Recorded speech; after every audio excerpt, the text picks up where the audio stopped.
A palavra de Deus diz em Tiago, capítulo 4, versículos 2 e 3. Vocês cobiçam e nada têm, matam e sentem inveja, mas nada podem obter. Vivem a lutar e a fazer guerras. Nada têm porque não pedem, pedem e não recebem, porque pedem mal, para esbanjarem em seus prazeres.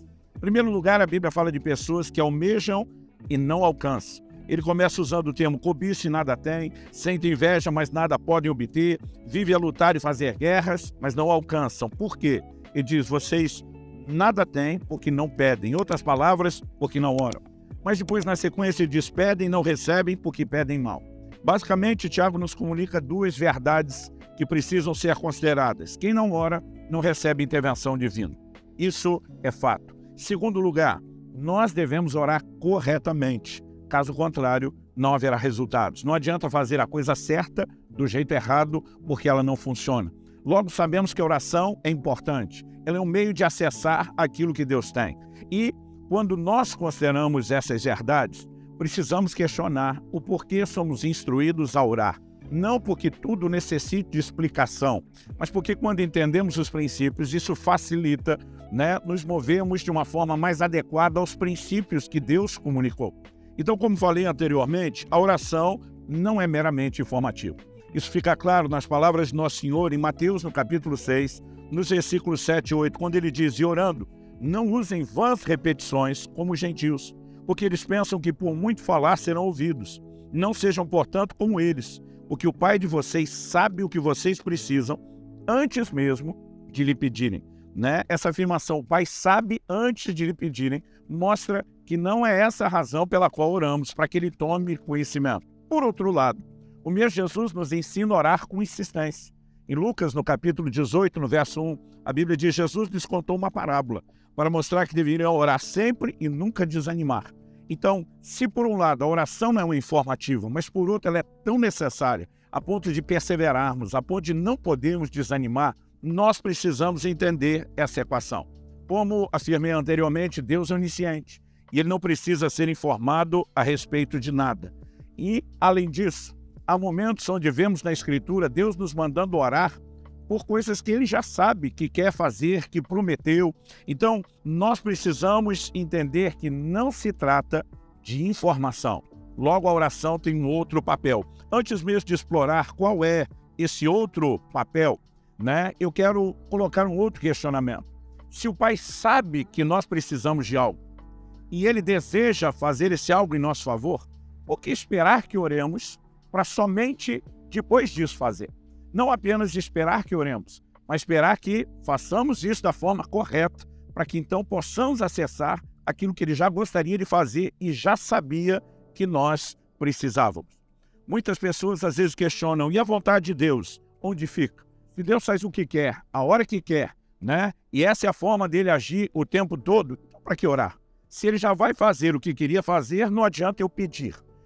Se eu não sei aquilo que Ele está disposto a fazer em relação ao que não é a sua vontade e mere simplesmente atender à vontade de um homem, isso será que faz sentido e combina com a ideia de um Deus grande, soberano? Esses questionamentos, eles também precisam de resposta. E a verdade é que, por um lado, a Bíblia diz que Deus ouve o clamor dos homens. Por exemplo, Josué, capítulo 10, versículo 14, faz uma afirmação extraordinária e diz, não houve dia semelhante a esse, nem antes e nem depois dele, tendo o Senhor assim atendido a voz de um homem, porque o Senhor lutava por Israel. O texto está falando de Josué, quando ele ora e Deus para o sol e a lua e o dia se estende para que eles possam vencer o inimigo. A Bíblia diz, nunca se ouviu falar, nem antes e depois, de Deus ter atendido assim a voz de um homem. Ou seja, a Bíblia não está dizendo que Deus fez aquilo apenas porque Ele quis. Ele fez para atender aquilo que alguém que lhe servia estava pedindo e clamando a Ele. Isso não pode ser ignorado. Davi diz no Salmo 6, verso 9, o Senhor ouviu a minha súplica, o Senhor acolhe a minha oração. Não se trata apenas de fazer aquilo que Ele quer. Por outro lado, nós também entendemos que a Bíblia nos apresenta a necessidade de orar alinhados com a vontade de Deus. Se por um lado Deus não fará a sua vontade sem oração, por outro lado nós entendemos que a oração fora da vontade de Deus, ela também não é eficaz.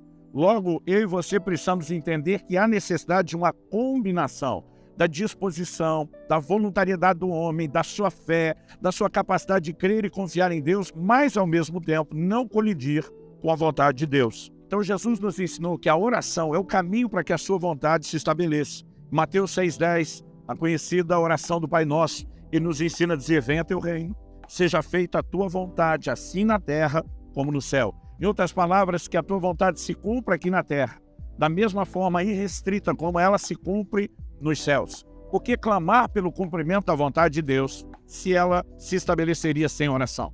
Será que Deus teria nos movido a um mero teatro, encenação que não produz nenhum tipo de resultado? A verdade é que a Bíblia nos ensina que orar alinhado com a vontade de Deus é garantia de resposta.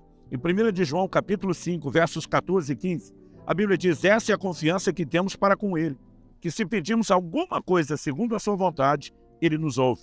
E se sabemos que Ele nos ouve quanto ao que lhe pedimos, estamos certos de que obtemos os pedidos que lhe temos feito. É lógico que na própria oração nós deveríamos nos sujeitar à vontade de Deus, em vez de escolher apenas a nossa. Jesus, no Getsêmani, passa a dizer ao Pai: seja feita não a minha, mas a tua vontade. Está registrado em Mateus 26, 39. Por outro lado, não podemos também ignorar, em contrapartida, orações que na Bíblia foram ignoradas. O clamor de Davi, por exemplo, para que a criança gerada daquela relação adúltera com Batseba, que estava debaixo de uma palavra e uma sentença de juiz de que morreria, mesmo que Davi passasse 7 dias prostrado, com o rosto no chão, orando, clamando a Deus, jejuando, essa oração não foi atendida, porque ela estava em colisão com a vontade revelada de Deus. Provérbios 28, 9 diz: quem desvia os ouvidos de ouvir a lei, até a sua oração será abominável. Se eu e você estamos andando fora do padrão da Escritura, da Palavra de Deus, não adianta simplesmente achar que faremos Deus se curvar à nossa vontade, aos nossos desejos, em rebelião à vontade, e os desejos dele. Mas, no entanto, nós precisamos entender como a oração se relaciona com a vontade de Deus. E fato é que a vontade divina, sem oração, não pode se cumprir. Senão Deus não nos mandaria orar para que a vontade dele acontecesse aqui na terra. Por outro lado, a oração fora da vontade divina não será atendida. Mas a verdade é que uma depende da outra. E quando as duas se unem, nós temos então uma química extraordinária. E aqui, eu e você talvez podemos considerar e devemos atentar para aquilo que eu quero chamar de uma questão legal. Quando Deus criou o homem, e precisamos questionar por que ele nos mandaria orar para que ele faça aquilo que ele já quer fazer. 1 Timóteo 2, a Bíblia manda que a gente, antes de tudo, use a prática de súplicas, orações, intercessões em favor de todos os homens. Por que orar por todos os homens? No verso 4, o apóstolo diz: porque Deus deseja que todos os homens se salvem. Ou seja, se a vontade de Deus salvar a todos, por que é que ele nos manda orar para que a vontade dele seja feita? De novo, eu repito, trata-se de uma questão legal. Quando Deus criou a terra, Deus concedeu a autoridade, a jurisdição da terra ao homem. No Salmo 115, 16, a Bíblia diz: os céus são os céus do Senhor, mas a terra Deus a deu aos filhos dos homens. De alguma forma, nós vemos essa separação. Os céus são os céus do Senhor, o lugar onde ele se move com plena autoridade, mas a terra ele concedeu aos filhos dos homens. Depois ele nos manda orar que a vontade dele se cumpra aqui, como se cumpre lá, no lugar de domínio e de plena jurisdição dele. Isso seria como se a gente dissesse que depois de ter dado ao homem a autoridade sobre a terra, Deus não passa por cima do homem. Deus espera uma requisição, uma reivindicação, para que ele possa ter o direito legal de intervir e de agir. No Salmo 8, a partir do verso 4, a Bíblia pergunta: que é o homem que dele te lembres e o filho do homem que o visites? Fizeste-o, no entanto, por um pouco menor do que Deus, e de glória e de honra o coroaste. Deste-lhe domínio sobre as obras da tua mão, e tudo sob os seus pés lhe puseste. A Bíblia está falando dessa autoridade que Deus deu ao homem, e é por isso que o homem precisa clamar. Aliás, nós vemos esse cenário muito bem apresentado quando Satanás tenta Jesus e diz: dar-lhe-ei todas as glórias e os reinos desse mundo se prostrado me adorares. Satanás diz: porque me foi entregue e eu dou a quem quiser. Jesus não contesta ele dizendo: não te foi entregue coisa nenhuma. A verdade é que foi entregue, mas não por Deus. Quem entregou? O homem. Deus entregou a autoridade ao homem. Quando o homem cede à tentação, e 2 de Pedro 2,19 diz: quem é vencido em algo se torna escravo daquele que o vence. Ele transferiu a autoridade nas mãos de Satanás. É por isso que Satanás é chamado de o príncipe desse mundo e não precisa de oração né, ou de requisição para agir nessa terra. Mas Deus, por meio de Jesus, veio resgatar a autoridade dada aos homens e espera que nós possamos clamar. E quando eu e você oramos, quando eu e você clamamos, nós estamos abrindo, por assim dizer, né, uma avenida legal para que possa haver a ação e a intervenção de Deus nas nossas vidas, né, na vida de outras pessoas. Em 1 de Pedro 3,12 diz: porque os olhos do Senhor repousam sobre os justos e os seus ouvidos são abertos às suas súplicas. O Deus quer mover na terra, está esperando apenas ser solicitado. E quando fazemos isso com fé, abrimos espaço e um lugar de intervenção para que a vontade dele se estabeleça. Eu sei que o assunto é extenso para ser resumido. Embora não possa esgotá-lo, eu quero apenas inspirar seu coração a crer e praticar mais a oração.